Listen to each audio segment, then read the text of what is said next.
আর জিনা কারজুন, জিনা ব্যভিচার কেউ যদি করে তো ইমাম শাফিঈ রাহমাতুল্লাহ আলাইহি বলেন যে তার পরিবারের কাউকে না কাউকে দিয়ে এটা শোধ দিতে হবে, এটা করজ। উনি বলছে জেনা একটি করজ, করজ মানে ঋণ, ঋণ করজ বুঝেন তো না, ঋণ বুঝেন না আপনারা কি করেন, হাওলাত না কি বলেন, একজন থেকে একজন আমরা ঋণ নেই না, তো এটা শোধ করতে হয়নি, কথা বলেন। এই এই জেনা করজ, অসভ্যতা, নোংরামি, অশ্লীলতা।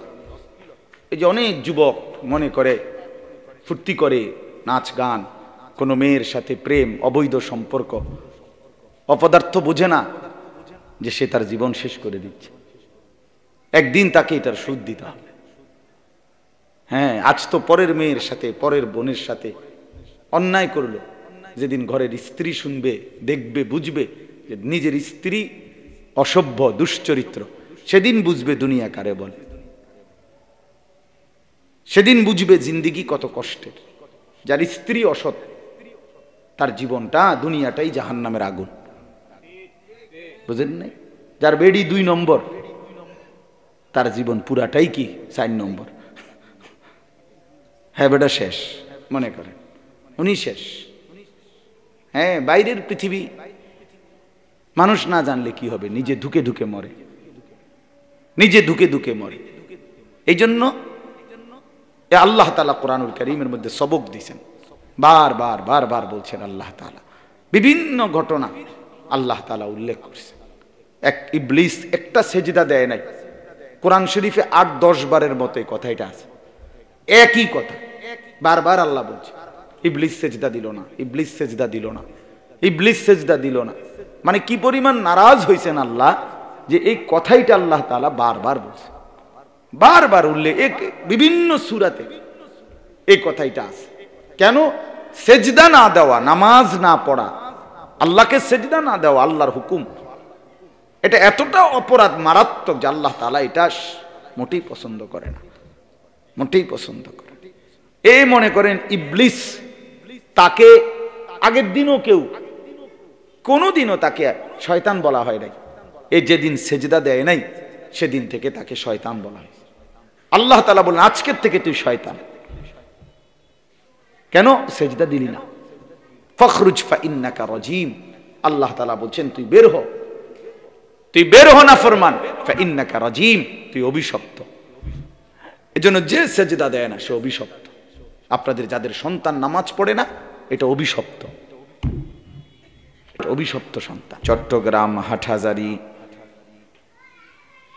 উম্মুল মুমিনিন হযরত খাদিজাতুল কুবরা রাদিয়াল্লাহু তাআলা আনহা মহিলা মাদ্রাসার উদ্যোগে আজকের এই 9ম ইসলামী সম্মেলনে আল্লাহ তাআলাই আমাদেরকে আসবার বসবার, আল্লাহর জন্যই জমা হওয়ার তৌফিক দান করেছেন। এজন্য সকলেই বলি আলহামদুলিল্লাহ। মুআজ্জাজ মুহতারাম হাজিরিন, আমি আপনাদের সামনে পবিত্র কোরআনুল কারীমের 22 নম্বর পারা, কোরআনুল কারীমের 33 নম্বর সূরা, 33, এই সূরার একটি আয়াত তেলাওয়াত করেছি। আয়াতের নম্বরও 33, মানে সূরার নম্বরও 33, আয়াতের নম্বরও 33, 5 নম্বরও 33, কি বলেন? তো 22 নম্বর পারা, 33 নম্বর সূরার 33 নম্বর আয়াত। সূরাটির নাম হলো সূরায়ে আহজাব। আহজাব অর্থ হলো যৌথ বাহিনী। এই যে পুলিশ, বিজিবি, তারপরে সেনাবাহিনী, র্যাব মিলাইয়া যে বাহিনী বানায়, ওই যৌথ বাহিনী, এরকম মানে সম্মিলিত বাহিনী আর কি। আন্তর্জাতিক একটা যৌথ বাহিনী আছে ন্যাটো, বিভিন্ন দেশের সৈন্যদেরকে একত্রিত করে বানানো। এই সূরার অর্থ হলো এই আহজাব মানে যৌথ বাহিনী। সংক্ষিপ্ত কথা হলো যে রাসূলুল্লাহ সাল্লাল্লাহু আলাইহি ওয়াসাল্লামের জীবনের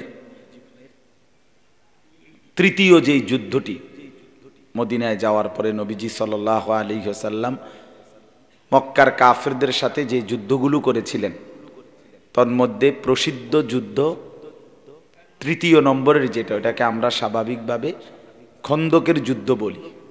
আপনারাও জানেন এই নামটা।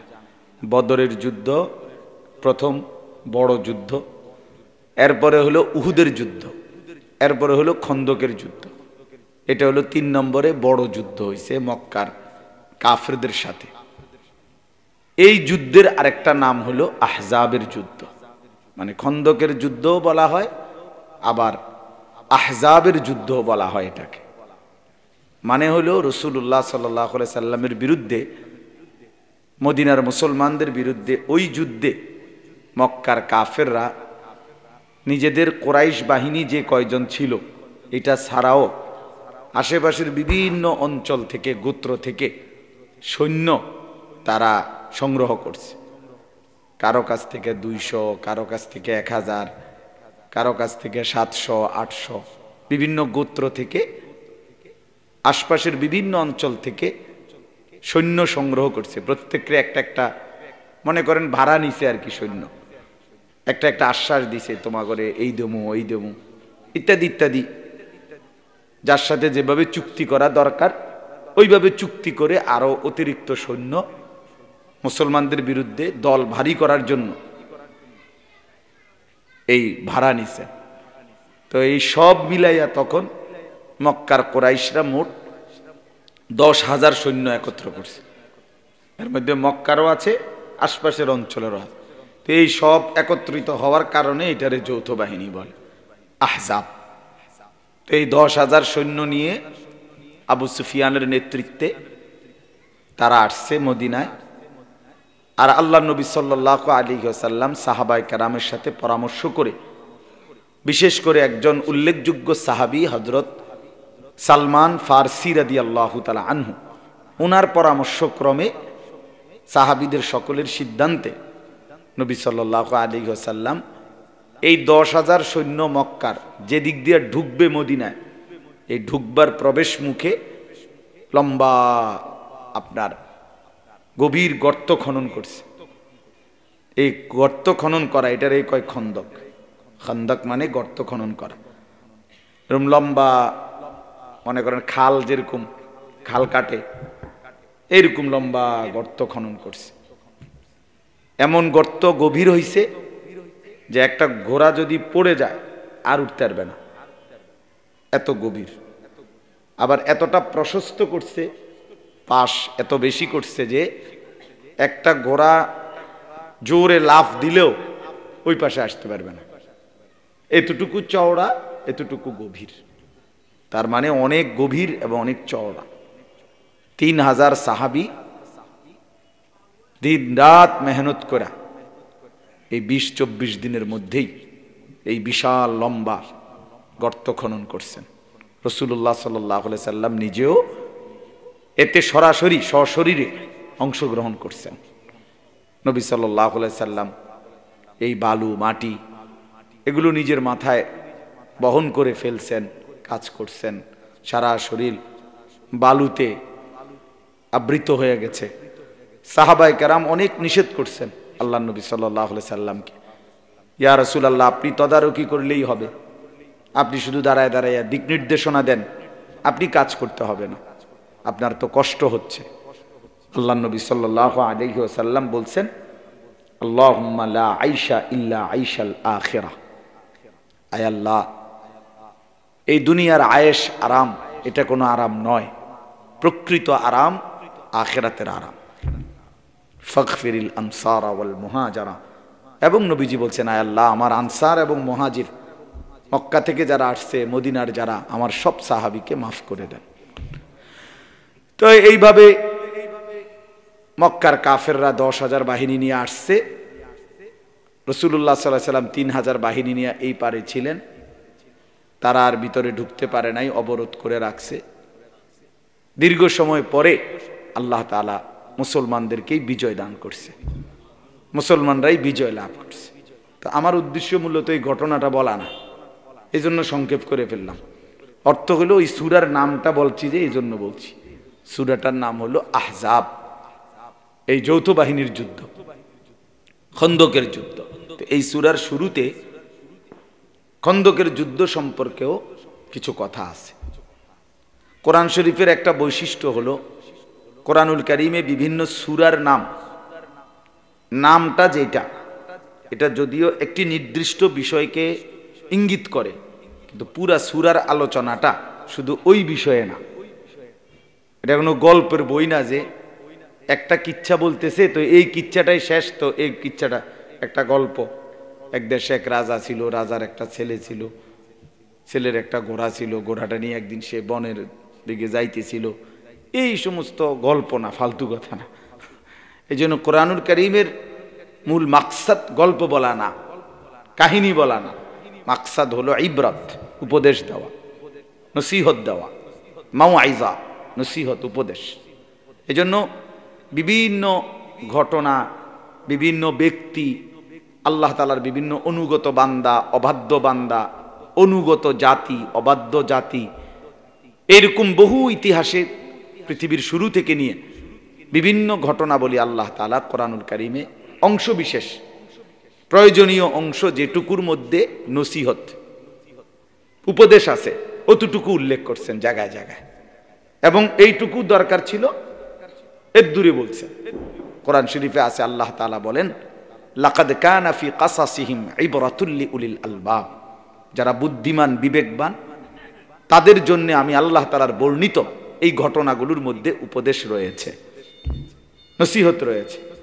আদম আলাইহিস সালাম এবং ইবলিসের ঘটনাটা আল্লাহ তাআলা বলছেন, তো এটা পুরা কাহিনী বলে না, ওই যে যেটুকু দরকার, যে তাকে সেজদা করতে বলছে, সে সেজদা করে নাই, ফলে সে অভিশপ্ত হইছে, এই কথাইটাই বলছে, এতটুকুই বলছে।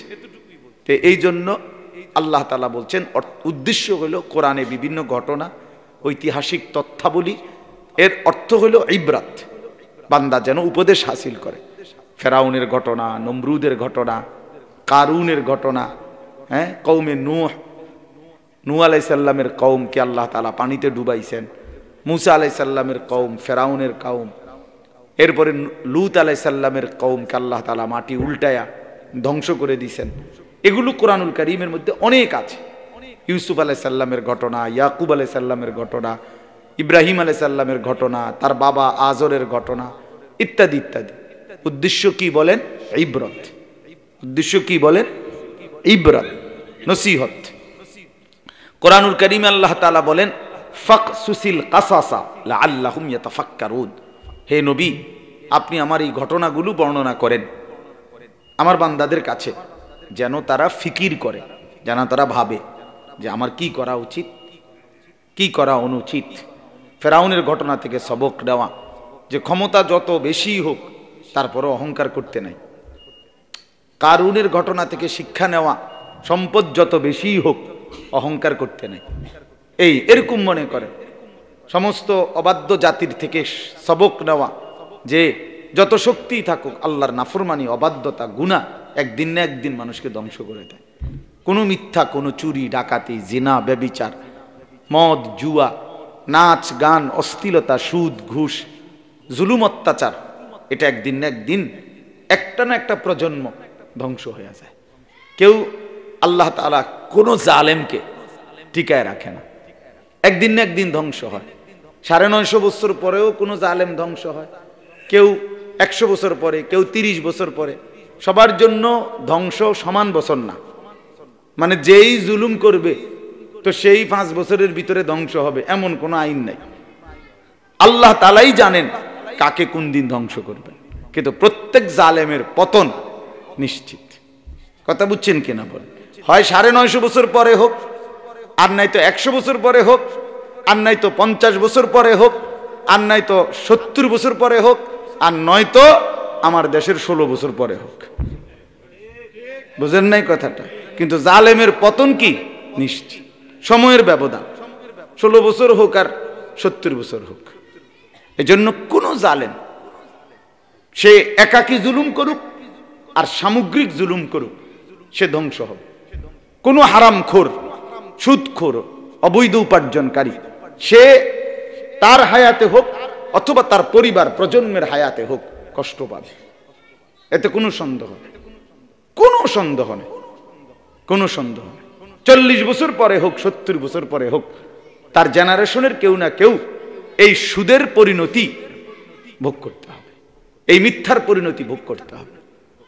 ইমাম শাফিঈ রাহমাতুল্লাহি আলাইহি বলেন, যে কোনো নারীর সাথে জিনা করে, ব্যভিচার করে, সে, নাউজুবিল্লাহ, সাংঘাতিক কথা এটা, আজ জিনা কারজুন, জিনা ব্যভিচার কেউ যদি করে, তো ইমাম শাফিঈ রাহমাতুল্লাহি আলাইহি বলেন যে তার পরিবারের কাউকে না কাউকে দিয়ে এটা শোধ দিতে হবে,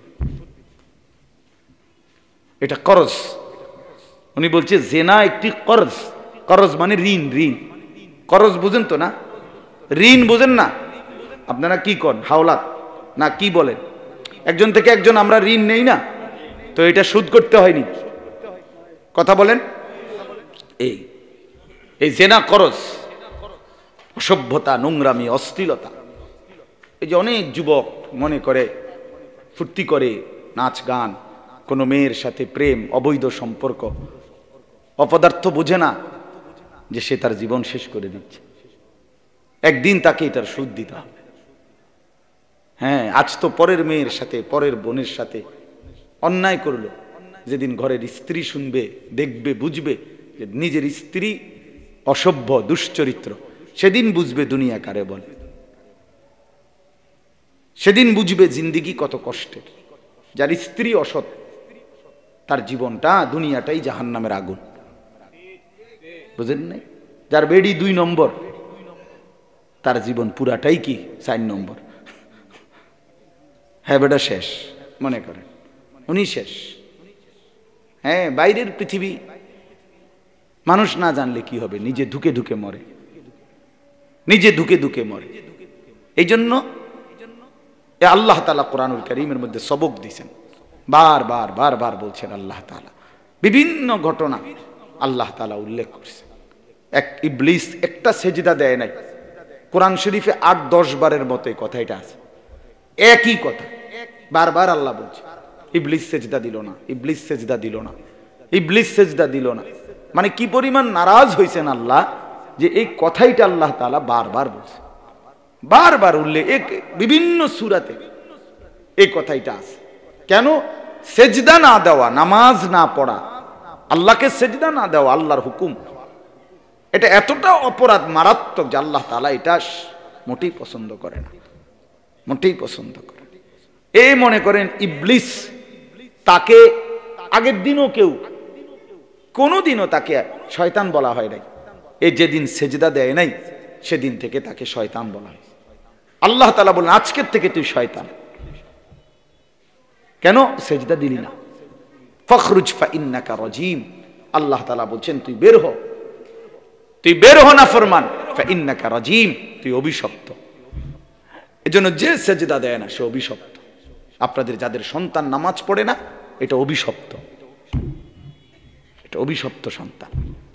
আপনাদের যাদের ছেলে মেয়ে ফজরের নামাজ পড়ে না, এটা একটা ফালতু সন্তান, অপদার্থ, এটা একটা অভিশপ্ত।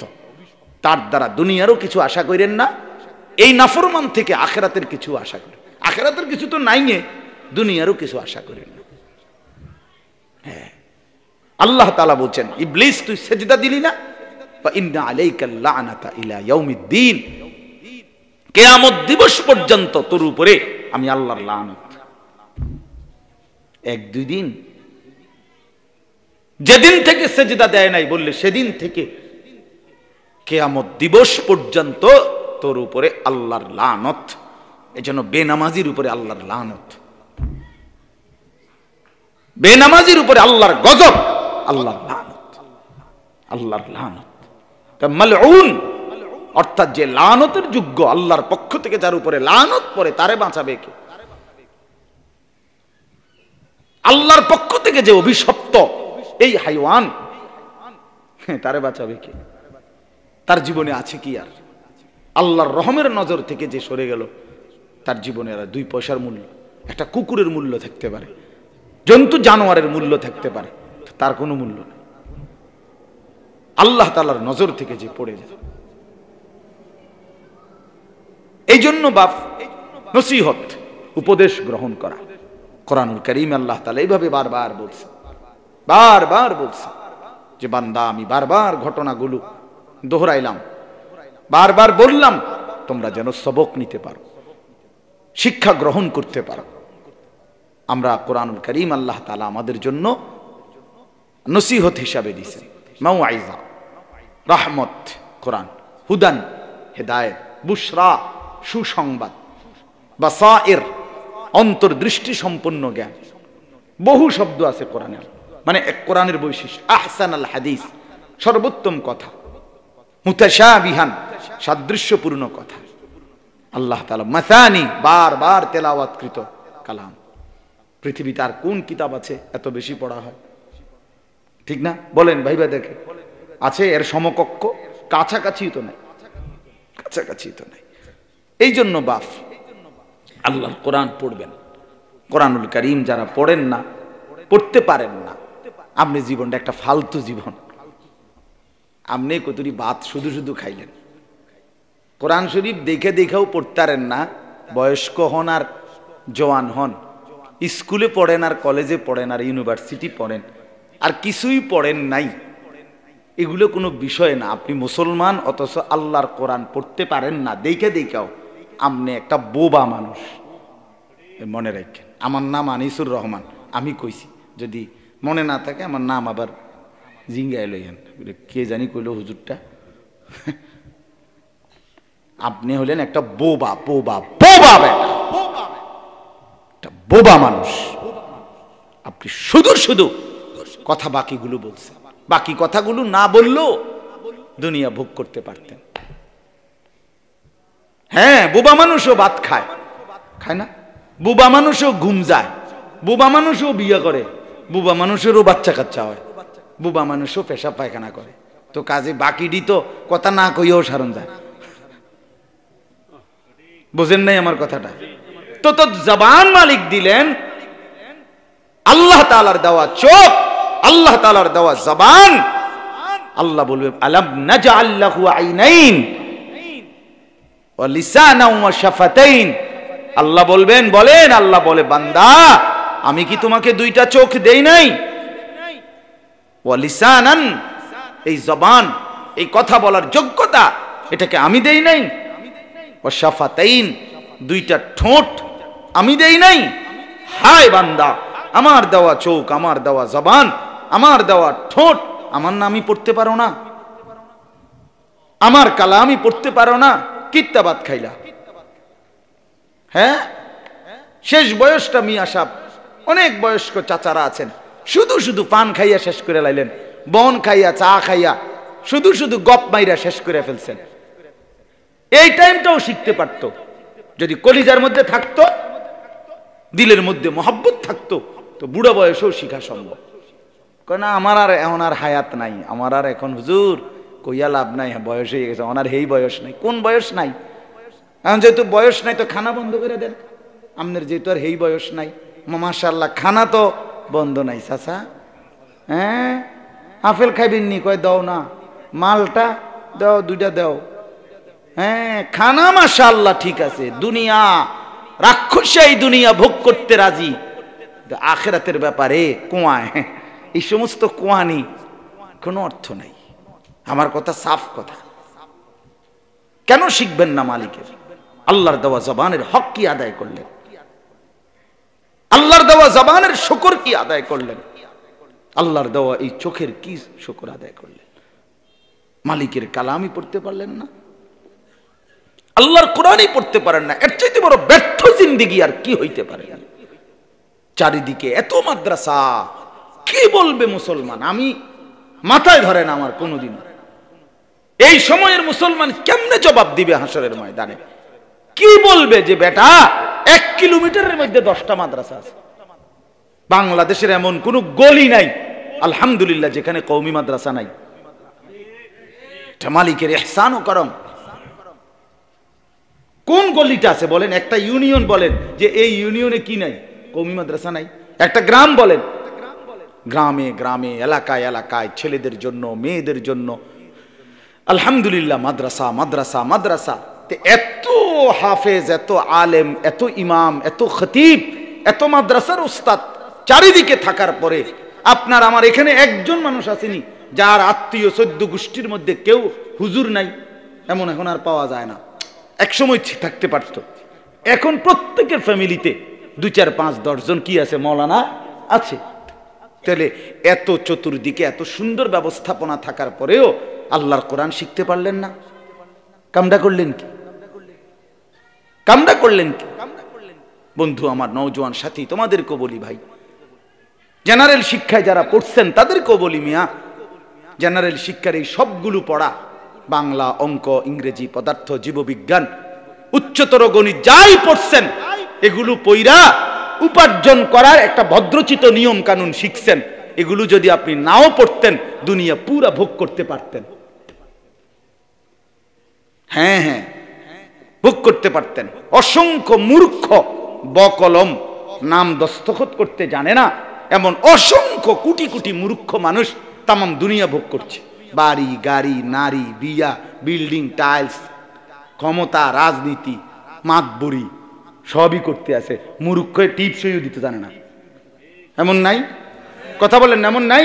তো তে খাই করতে গা, হয়তো তো কিছু পড়ছে না, হইতে খাইলো করতে গা। তাহলে দুনিয়া ভোগ করার জন্য কিচ্ছু এই সমস্ত পড়া না হলেও চলত, তো ভালো কথা। কেউ পড়তেন না, না আমি এটা বলি নাই।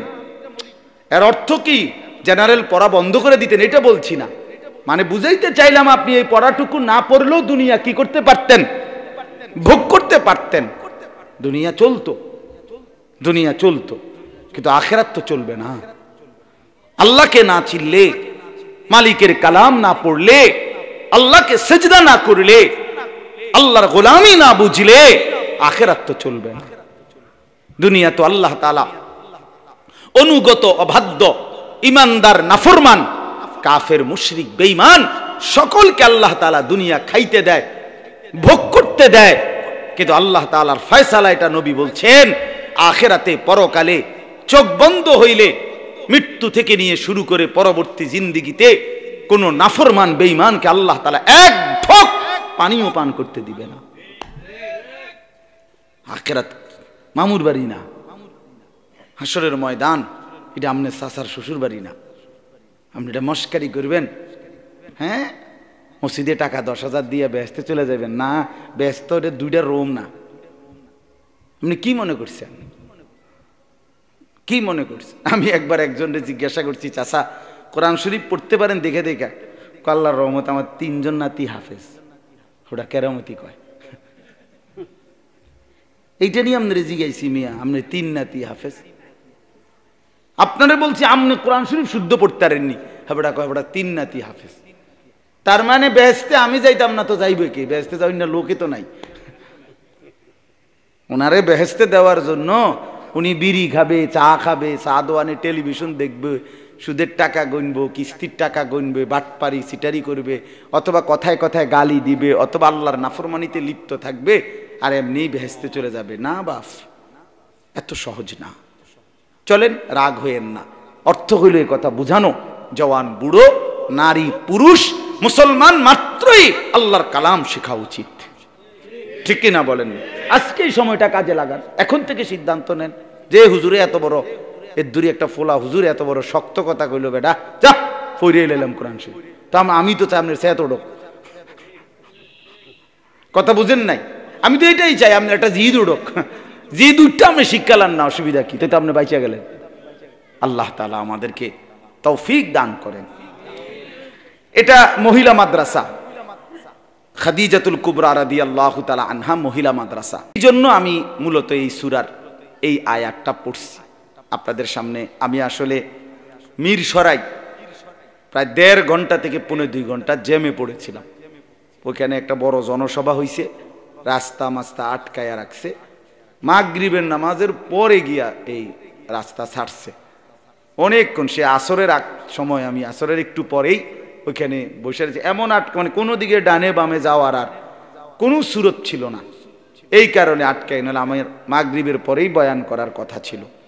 তো আমি লম্বা সময় বয়ান করতে চাই না, ইনশাআল্লাহ হযরত ওলামায়ে কেরাম কথা বলবে। এই একটা আয়াত আপনাদের সামনে পড়ছি, এটা মহিলা মাদ্রাসা, এই কারণে একটা কথা শুধু মনে রাখবেন, ইসলাম মহান আল্লাহ পাক কোরআনুল কারীমের মধ্যে এবং আমাদের প্রিয় নবী সাল্লাল্লাহু আলাইহি ওয়াসাল্লাম তিনি হাদিসের মধ্যে নারীকে অনেক অনেক সর্বোচ্চ সম্মান, ইজ্জত, মর্যাদা যা দেওয়ার সবটা ইসলামই দিয়েছে, মহান আল্লাহ পাকই দিয়েছে, প্রিয় নবী সাল্লাল্লাহু আলাইহি সাল্লামই দিয়েছে। এই পৃথিবীর আল্লাহ এবং রাসূল ব্যতীত, কোরআন এবং সুন্নাহ ব্যতীত এই পৃথিবীর নারীদেরকে অন্য কোন ধর্ম, অন্য কোন মতবাদ, অন্য কোন ব্যক্তি, গোষ্ঠী, দেশ, সংঘ, অন্য কেউ নারীর ন্যূনতম মর্যাদা তারা কেউ দেয় নাই। সবটা মর্যাদা নারীকে ইসলামই দিয়েছে, কোরআনই দিয়েছে। বাকিরা শুধুই কেবল মর্যাদার নাম দিয়া, অধিকারের নাম দিয়া, স্বাধীনতার নাম বলে, প্রগতির নাম বলে, সবটা শয়তানের মাকসাদ একটাই, নারীকে ঘর থেকে বের করে পুরুষের সামনে দাঁড় করানো। এই নারীর রূপ, নারীর যৌবন, নারীর দেহ, নারীর শরীর উপভোগ করবে, তাকে দেখবে পর পুরুষের সামনে, সহজেই তাকে পেশ করে দিবে। যে নারী ছিল মণি মুক্তার মতো, যে নারী ছিল হীরার মতো, যে নারী ছিল গোপন আড়ালের বস্তু, যে নারীর জন্য যুগ যুগ ধরে অপেক্ষা করতে হতো, যে নারী ছিল অনেক আকাঙ্ক্ষিত বস্তু, সেটাকে একেবারেই রাস্তার পণ্য বানায় দিয়েছে। এই হলো স্বাধীনতা, এই হলো অধিকার। আমাদের এই বাংলাদেশে একসময় একজন বড় বুজুর্গ আলেম পাকিস্তান থেকে বয়ান করতে আসতেন, আওলাদে রসুল সৈয়দ আব্দুল মজিদ নাদিম সাহেব রহমতুল্লাহ আলাইহি। যারা আগে ওয়াজ শুনছেন তারা দেখছেন, উনি আমাদের কুমিল্লা, চিটাগং, সারা বাংলাদেশে বয়ান করতেন। একসাথে আসতেন সফরে 20-30 দিনের জন্য। হ্যাঁ, আগে বাংলাদেশে ফকিহে মিল্লাত হযরত মাওলানা মুফতি আব্দুর রহমান রহমতুল্লাহ আলাইহি, ওনার তত্ত্বাবধানে আন্তর্জাতিক ইসলামী মহাসম্মেলন হইতো বাংলাদেশের বিভিন্ন জেলায় জেলায়। এ হুজুরে ওইখানে সবগুলোতে হুজুরে বয়ান করতেন। তে হুজুরের বয়ানে আমি একদিন শুনছি, ছোটবেলায় আমরাও হুজুরের অনেক বয়ান শুনছি। এই বয়ানের মধ্যে একদিন উনি বলছেন, ইউরোপে একবার খ্রিস্টান অনেক দার্শনিক, পণ্ডিত, বিজ্ঞানী, গবেষক ওনাদের সামনে এক সেমিনারে ওনাকে জিজ্ঞেস করছিল, সৈয়দ আব্দুল মজিদ নাদিম সাহেব ওনাকে বলছিল, আপনারা নারীদেরকে ইসলাম ঘরের মধ্যে আবদ্ধ করে রাখে, বাইরে বের হতে দেয় না কেন? নারীর সম্মান, নারীর ইজ্জত, মর্যাদা আপনারা দেন না, নারীকে স্বাধীনতা দেন না, কেবলই তাকে ঘরে রাখতে চান কেন ইসলাম? উনি তখন বলছে, দেখেন, কোরআন সুন্নাহ দিয়া বললে তো আপনারা বুঝতেন না, কারণ আপনারা তো হলেন কাফের, মানে অর্থাৎ খ্রিস্টান। হ্যাঁ, আপনারা তো আমগো কোরআন সুন্নাহর কথা মানতে চাইতেন না। একটা সহজ যুক্তি বলি, তো উনি একটা দারুণ যুক্তি দিছে। যে সহজ যুক্তি হলো, মনে রাখবেন, নারী যার দৃষ্টিতে যেমন, তার প্রতি আচরণও তার তেমন। অর্থ হইল, উনি বললেন হীরার পাথর, যে হীরা মুক্তা, যে এগুলোও মূলত পাথর, ঠিক কিনা বলে? আর যে রাস্তার কাজ করে, যে পিচ ডালা কাজ, এগুলোও পাথর। তো হীরার পাথরও পাথর, আর রাস্তার পাথরও পাথর। কিন্তু কারো কাছে যদি হীরার এক টুকরা পাথর থাকে, সে সেটাকে রাস্তায় রাখে না, সে সেটাকে নিজের ঘরে আড়ালে লুকিয়ে রাখে। অর্থাৎ সামনের রোমেও রাখে না, ভিতরের রোমে, আলমারির ভিতরে ছোট্ট যে ড্রয়ার আছে, ড্রয়ারের ভিতরে মখমলের কাপড় দিয়া ফেসাইয়া, রশি দিয়া বান দিয়া, তারপরে ড্রয়ারের রাইখা, এরপরে আরো তালা চাবি দিয়া এটার শক্ত করে আড়াল করে যতটা সম্ভব গোপন রাখে, কারণ এটা হীরার পাথর, এটা মুক্তা। আর যেটা রাস্তার পাথর, এইটাকে মানুষ রাস্তাতেই ফেলে রাখে, কেউ পাও দিয়া লাথি মারে, কেউ সেটাকে আপনার রাস্তার মধ্যে পিষা ফেলে, কেউ এটাকে ফিক্কা মারে, যার যা মন চায়, কারণ এটা তো রাস্তার পাথর। তো তিনি বললেন, মূল বিষয় হলো, নারী আমাদের কাছে হীরার পাথর, তোমাদের কাছে রাস্তার পাথর। নারী আমাদের কাছে কি পাথর? হীরার পাথর। তোমাদের কাছে রাস্তার পাথর। আমরা হীরার পাথর মনে করি। এজন্য আমরা আমাদের মাকে, বোনকে, আমাদের বিবিকে, আমরা আমাদের কন্যাদেরকে আড়ালে রাখি, গোপনে রাখি, লুকিয়ে রাখি। এ জানতেন কোনো বস্তু না। সোয়া লাখ আম্বিয়ায়ে কেরাম যাদের গর্ভে হয়েছে, হাজারো লাখো আউলিয়া, বুজুর্গ, উলামা, মুহাদ্দিসিন, মুফাসসিরিন, যুগে যুগে পৃথিবীর কোটি কোটি মানুষ যে মায়ের পবিত্র ঔরসের মাধ্যমে হয়েছে, তো সে মা দামি আমাদের কাছে, সে বোন দামি আমাদের কাছে, সেই স্ত্রী দামি আমাদের কাছে, নারী দামি আমাদের কাছে, হীরার চাইতে দামি, মুক্তার চাইতে দামি। এই জন্য আমরা তাকে ঘরে রাখি, আমরা তাকে আড়ালে রাখি, আমরা তাকে লুকিয়ে রাখি। আর তোমরা মনে করো নারী হলো রাস্তার পাথর, এজন্য তারে রাস্তাতেই ফেলে রাখো, যার যেভাবে মন চায় উপভোগ করো। এটা আমরা কশ্চিন কালো মনে করি না। এজন্য দৃষ্টিভঙ্গির ভিন্নতার কারণে আচরণ ভিন্ন। তোমরা যা মনে করো তা তোমরা করো, আমরা যা মনে করি আমরা তাই করি। বলেন আলহামদুলিল্লাহ। অতএব আশ্চর্য ইসলাম নারীকে, আমি মাঝে মাঝে বলি, আচ্ছা নারীকে সেই কন্যা মানে নারীটা যখন, মেয়েটা যখন জন্ম নিছে সেই থেকেই মর্যাদা শুরু হয়েছে। সেই থেকে আল্লাহ নবী সাল্লাল্লাহু আলাইহি সাল্লাম বলেন, কন্যা সন্তানের বাবাকে আল্লাহ নবী সাল্লাল্লাহু আলাইহি সাল্লাম বলছেন যে মেয়ের বাপকে, মেয়েটারে তুমি যত্ন আত্তি করো, আদর সোহাগ কইরা বড় করো, আমি রসুলের সাথে তোমার একসাথে জান্নাতে থাকতে দিব। আচ্ছা এই সেই থেকে মর্যাদা। কোরআন শরীফে আল্লাহ বলছে কোন ঘরে যখন কন্যা জন্ম নেয়, আল্লাহ বলছে এটা বুশরা, ওয়া ইদা বুশরা আহাদুহুম বিল উনসা যাল্লা ওয়াজহুহু মুসওয়াদ্দান ওয়া হুয়া কাযীম ইয়াতাওয়ারা মিনাল কওমি মিন সুই মা বুশরা বিহি।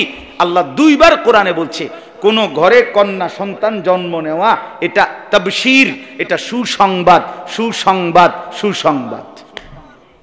আল্লাহ বলছে কোরআন শরীফে, আল্লাহ তাআলা বলছে আচ্ছা ছেলে মেয়ে, কোন মানুষের যে ছেলে হয় মেয়ে হয় এটা কে দেয়? আবার বলে তো এই কথাইটা বলতে গিয়ে আল্লাহ প্রথম বলছে কন্যার কথা। ইয়াহাবু লিমান ইয়াশাউ ইনাসা ওয়া ইয়াহাবু লিমান ইয়াশাউ যুকুর আও ইউযাওবিজুহুম যুকরানা ওয়া ইনাসা ওয়া ইয়াজআলু মান ইয়াশাউ আকিমা ইন্নাহু আলিমুন কাদির। আল্লাহ বলেন আল্লাহ যাকে চান তাকে মেয়ে দেন, এরপরে বলছেন এবং যাকে চান তাকে ছেলে দেন, এবং যাকে চান তাকে ছেলে মেয়ে দুইটাই দেন, আর যাকে চান একটাও দেন না। কিন্তু চারটা মেয়ে দেয় কে? শুধু ছেলে দেয় কে? ছেলে মেয়ে দুইটাই দেয় কে? একটাও দেয় না কে? তো এই চারটা বলতে গিয়ে প্রথম বলছে কার কথা? যাকে চান আল্লাহ তাআলা ইনাসা, মেয়ে দান করেন। তাহলে মেয়ে এটা কখনোই অপছন্দের যদি হইতো কন্যা নারী, তাহলে সেটা আল্লাহ তাআলা এভাবে প্রথমে উল্লেখ করতেন না। তো এই জন্য সেই যে ছোট্টবেলায় জন্ম থেকে নিয়ে নারীর মর্যাদা, কন্যার সম্মান, ইজ্জতের প্রতি ইসলাম লক্ষ্য রাখছে। আমার সময় কম দেখে আমি বিস্তারিত বললাম না। এখানে মর্যাদা দিতে দিতে দিতে এই মহিলাটা, এই মেয়েটা একদিন হইতে হইতে কিছুদিন ছিল কন্যা, কিছুদিন হইল বোন, কিছুদিন হইল স্ত্রী, আজকে সে হইল মা। ধরে নেন এখন সে মা। এইবার আল্লাহ তাআলার নবী সাল্লাল্লাহু আলাইহি সাল্লাম মর্যাদা দিতে দিতে এইবার এই মারে জান্নাতের উপরে উঠায় দিয়েছে। বলছেন আল জান্নাতু তাহতা আকদামিল উম্মাহাত। তাহলে কি অর্থ? যে মায়ের পায়ের নিচে সন্তানের বেহেশত, তো মা কই? বুঝেন নাই কথাটা? ওই প্যান্ডেলের নিচে আমরা তো, এই জন্য জান্নাত মায়ের পায়ের নিচে, তো মা তো জান্নাতের উপরে, মার পায়ের নিচে না জান্নাত। তাহলে মাকে আল্লাহ তাআলা রাসূলুল্লাহ সাল্লাল্লাহু আলাইহি সাল্লাম জান্নাতের ঊর্ধ্বে তুলে দিয়েছেন। সুবহানাল্লাহ। মা তোমার এতটা দাম, নারী এতটা দামি, এতটা সম্মান করেছেন। এজন্য ভাই আমার, বোন আমার বাপ, আমি অনুরোধ করলাম আপনার কন্যা, আপনার মেয়েটাকে আল্লাহর কোরআন থেকে, রাসূলুল্লাহ সাল্লাল্লাহু আলাইহি সাল্লামের সুন্নাহ থেকে বঞ্চিত করেন না, বঞ্চিত করেন না। এই দুনিয়ার পড়ালেখা এগুলো পড়ুক বা না পড়ুক অসুবিধা নাই, কিন্তু মূল বিষয় হলো হায় মুসলমান, মুসলমানের ঘরে জন্ম নিয়া একটা মেয়ে জন্ম নিছে মুসলমানের ঘরে, একটা মেয়ে জন্ম নিছে মুসলিম মা বাবার ঘরে। সেই মুসলমান মা বাপ ওই মেয়েটাকে আল্লাহর কোরআন শিখতে দিল না, রাসূলের সুন্নাত শিখতে দিল না, আল্লাহর কসম ওই মা বাবার চাইতে বড় জালেম আর কেউ হইতে পারে না। এই জুলুমের জবাব দিতে হবে মুসলমান, এই জুলুমের জবাব। হাসরের ময়দানে আল্লাহ জিজ্ঞেস করবে, এই ছোট্ট মেয়েটাকে কেন বঞ্চিত করলা, কেন বঞ্চিত করলা, আল্লাহর কালাম থেকে কেন বঞ্চিত করলা? হ্যাঁ, তাকে আমি আল্লাহ তাআলা ইমানদারের ঘরে দিছিলাম। রাসূলুল্লাহ সাল্লাল্লাহু আলাইহি সাল্লামের জন্য পরিষ্কার বলছেন, প্রতিটি মানব সন্তান, প্রত্যেকটি মানব সন্তান আল্লাহকে মানার, ইসলামকে মানার, দিন মানার যোগ্যতা নিয়েই ভূমিষ্ঠ হয়। কুল্লু মাউলুদিন ইউলাদু আলাল ফিতরা, সমস্ত সন্তান আল্লাহকে মানার যোগ্যতা নিয়েই ভূমিষ্ঠ হয়। ফাআবাওয়াহু ইউহাব্বিদানিহি আও ইউনাসসিরানিহি আও ইউমাজ্জিসানিহি, অতঃপর মা বাবা ওই সন্তানটিকে ইহুদি বানিয়ে দেয়, অথবা খ্রিস্টান বানিয়ে দেয়, অথবা অগ্নিপূজক বানিয়ে দেয়, বরবাদ করে দেয়, বরবাদ করে দেয়। এজন্য আপনাদের কাছে অনুরোধ, আপনাদের একটা ছেলেকেও একটা মেয়েকেও আল্লাহর কোরআন থেকে বঞ্চিত করবেন না, নাইলে কষ্ট পাইবেন। আপনি এটার জবাব দিতে হবে। এটা এই বান্দার হক নষ্ট করলেন। এই ছেলেটা একটা বান্দা না, কথা বলে না, ওই মেয়েটা একটা আল্লাহর বান্দা কিনা? তো বান্দার হক নষ্ট করলে, বান্দায় মাফ না করলে আল্লাহ মাফ করে না। বান্দার হক সাংঘাতিক। ওই জিজ্ঞাসা করবে হাসরের ময়দানে, আল্লাহ আমার আব্বা মাকে জিজ্ঞেস করেন 6 বছর বয়সে আমার দিন থেকে কেন বঞ্চিত করলো, কেন বঞ্চিত করলো? ছেলেটাও বলবে, মেয়েটাও বলবে। কি বলবেন তখন? কি বলবেন? হ্যাঁ, কোরআন শরীফে আছে, আল্লাহ তাআলা বলবেন তখন, এখন তুমি কি করবা? তো প্রত্যেক নাফরমান, যাদের কারণে সে কুফরি করলো, নাফরমানি করলো, আল্লাহর অবাধ্য হইল, সে বলবে, আল্লাহ আজকে এই হাসরের ময়দানে আমার পায়ের নিচে ফালাইয়া, তাদেরকে ফারাইয়া, তারপরে আমি জাহান্নামে যাব। না জাআলহুমা তাহতা আকদামিনা, আমার পায়ের নিচে ফেলবো তাদেরকে, ফালাইয়া কতক্ষণ পাও দিয়া মারাইয়া, তারপরে আমি জাহান্নামে যাব, যাতে করে আজকে আমার এই অভিভাবক, যাদের কারণে আমি বরবাদ হইলাম, তারা যেন আজকে হাসরের ময়দানে বেইজ্জতি হয়। লিয়াকুনা মিনাল আসফালিন। এজন্য খামখেয়ালি করেন না। এটা হুজুর দিছি আপনার কথা মতো, আল্লাহর রহমতে ছেলে 4 জন, একজনের মাদ্রাসার দিছি, মানে কি ভিক্ষা দিছেন? হ্যাঁ, আপনি ভিক্ষা দিছেন নাকি? আপনার কথা মতো হুজুর তারা 3 জন মাইয়া, একজনের দিছি মহিলা মাদ্রাসাত পড়তো। হ্যাঁ, তো আপনি কি ফকিরে ভিক্ষা দিছেন? হ্যাঁ, রাসূলুল্লাহ সাল্লাল্লাহু আলাইহি ওয়াসাল্লাম এটাই বলছিলেন, আলা কুল্লি মুসলিম তালাবুল ইলমে ফরিদাতুন আলা কুল্লি মুসলিম। অর্থ কি? 3 জনে 1 জন। কথা বলেন না কেন? আলা কুল্লি মুসলিম অর্থ কি? 3 জনে 1 জন, 4 জনে 1 জন। তো আপনি এই ভাগ করলেন কেমনে? বলেন না কেন? কেমনে ভাগ করলেন? আমার শায়েখ আল্লামা মুফতি মুশতাকুন নবী সাহেব হুজুর অনেক সময় বলে এই কথাটা, যে হাসরের ময়দানে ওই ছেলেটা বলবে, আল্লাহ আমারে কেন বঞ্চিত করলো আল্লাহর কোরআন থেকে? আপনি জিজ্ঞেস করেন। ওই মেয়েটা বলবে, যে মেয়েটাকে দিন শিখাইলো না, ওই মেয়েটা জিজ্ঞেস করবে, আল্লাহ আমার ওই বোনটা কি গুণ তার ছিল যার কারণে তারে দিন শিখাইলো, আর আমি কি অপরাধ করছিলাম ছোট্টবেলায় 6 বছর বয়সে, আমারে কেন আল্লাহর কোরআন থেকে বঞ্চিত করবে? তখন কোনো জবাব হবে? তখন কোনো জবাব দেওয়া যাবে? বাপ সাবধান। এটা এই জন্য বললাম, ইসলামই একমাত্র নারীকে সম্মান দিছে। নারীর ইজ্জত, নারীর মর্যাদা, নারীর সম্মান, নারীর কদর সবকিছু ইসলামই পেশ করেছে। বলেন আলহামদুলিল্লাহ, বলেন আলহামদুলিল্লাহ। অতএব এই ব্যাপারে ন্যূনতম কোনো টেনশন করবেন না, ন্যূনতম টেনশন করবেন। বালা জামাই ফাইবুনি, বালা জামাই কিতা? বালা জামাই মানে কি? ভালো ছেলে মিলবে কিনা, মাদ্রাসা দিন শিখাইলে মেয়েকে। ভালো জামাই বলতে আপনি কি বুঝাইছেন? যার অনেকগুলো টাকা আছে, যে একটা বিল্ডিং করছে, হেরে কয় ভালো জামাই না? কথা বলেন না কেন? রাসূলুল্লাহ সাল্লাল্লাহু আলাইহি ওয়াসাল্লাম বলেছেন, ইজা খাতাবা আহাদুকুম মিম্মান তারদাউনা দীনাহু ওয়া খুলুকাহু ফাযাওবিজুহু। জামাই কেমন হবে? কন্যার জামাই, রাসূলুল্লাহ সাল্লাল্লাহু আলাইহি ওয়াসাল্লাম বলছে, মেয়ের জন্য ছেলে নির্বাচন করবা কেমন?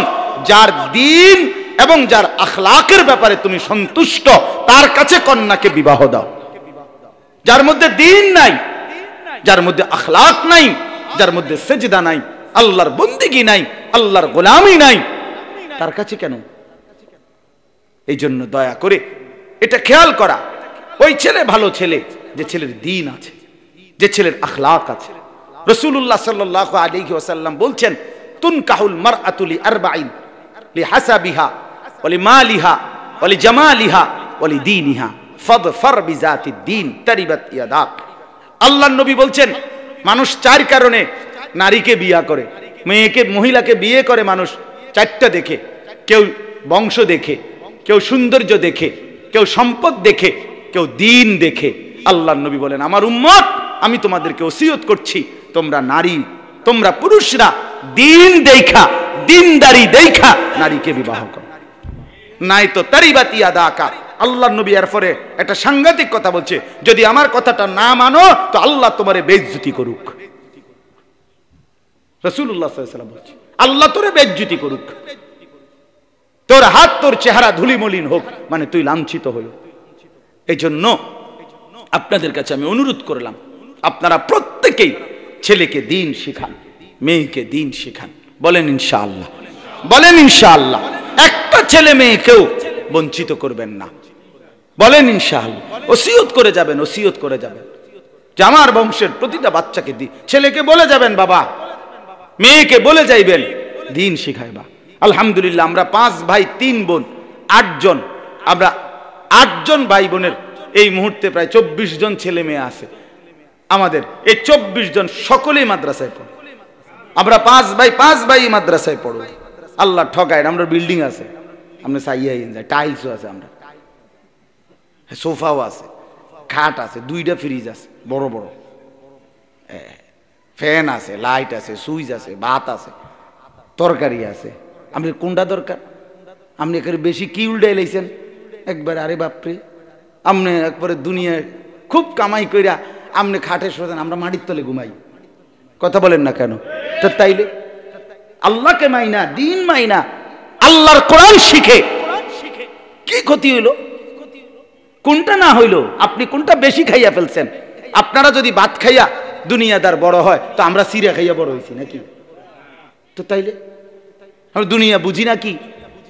দুনিয়া কি বুঝে না হুজুররা? আপনারা যেটারে টাইলস বলেন, আমরা হুজুররা এটারে মাটি কই, কি কই? তো আমি বুঝি না কি?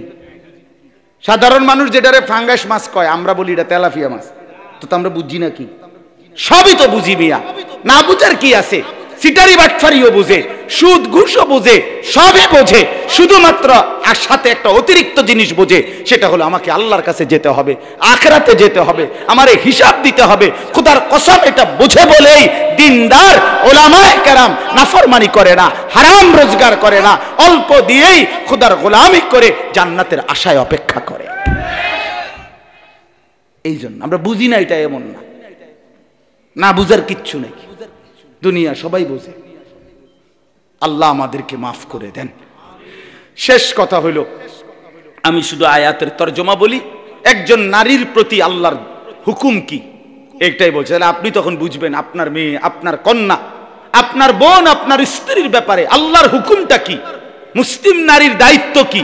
আল্লাহ বলছেন এই 1 নাম্বার, ওয়াকারনা ফি বুয়ুতিকুন্না, হে নারীগণ, তোমরা তোমাদের ঘরে অবস্থান করো, ঘরে অবস্থান করো, এই তোমার প্রথম দায়িত্ব।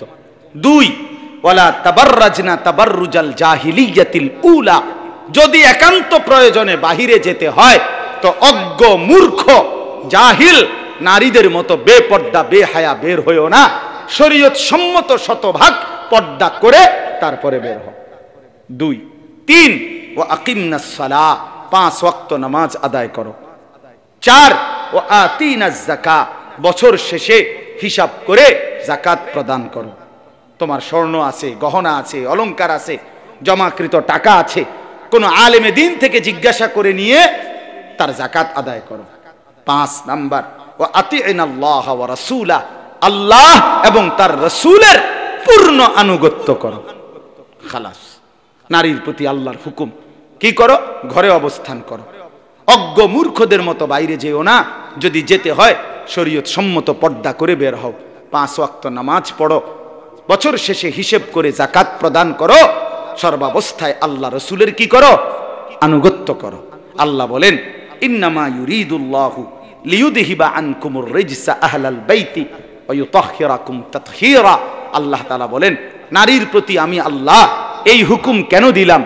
কারণ হলো আমি আল্লাহ চাই নারীর মাধ্যমে তোমাদের পুরুষদের, তোমাদের ঈমানদারদের ঘর পুরাটা, একজন নারী যখন পবিত্র হবে, একজন নারী যখন নামাজি হবে, একজন নারী যখন আল্লাহ আল্লাহ রসুলের হুকুম পালন করবে, তো আল্লাহ তাআলা বলেন তার বরকতে পুরাটা ঘর পবিত্র হয়ে যাবে। পুরা ঘর হবে পবিত্র ঘর, পুরা ঘর হবে ঈমানদারের ঘর। এই জন্য আল্লাহ তাআলা আমাদের প্রত্যেককে নিজেদের মা, বোন, কন্যা, স্ত্রীকে শতভাগ দ্বীনের উপরে রাখবার তৌফিক দান করেন। আল্লাহ তাআলা আমাদের সবাইকে কবুল করেন। এই উম্মুল মুমিনিন হযরত খাদিজাতুল কুবরা রাদিয়াল্লাহু তাআলা আনহা মহিলা মাদ্রাসাকে আল্লাহ তাআলা ভরপুর কবুল করেন। আমিন। সুবহানাল্লাহি ওয়া বিহামদিহি।